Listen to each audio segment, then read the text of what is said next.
কান্দে, শুধু কান্দে, শুধু কান্দে। বুঝতেওয়ালা মা কান্না দেখেই কয় তোর কিছু বলার দরকার নাই, তোর কান্নার দ্বারা আমি বুঝতে পেরেছি তোর ক্ষুধা লাগছে, তাড়াতাড়ি কান্না নিয়ে মা হাজির। বাচ্চার কান্নায় মা বুঝতে পেরেছে বাচ্চা এখন ঘুমাবে, মা বিছনা রেডি করে বলে ঘুমায় পড়। ওরে ওই মায়ের থেকে আমার আল্লাহর মায়া কম? এই জোরে কও, আল্লাহর মোহাব্বত অনেক বেশি।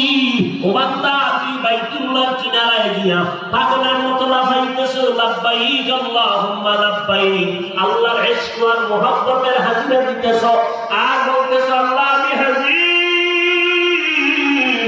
আল্লাহ যদি তুই ডাকের মতো ডাক দাও, তোর বলা লাগবে না, টাকা লাগবে, বাড়ি লাগবে, সম্মান লাগবে, তোরে দুনিয়াতে সম্মান দিতে যা লাগবে আমি আল্লাহ সব তোর চাওয়ার আগে ব্যবস্থা করে দিব।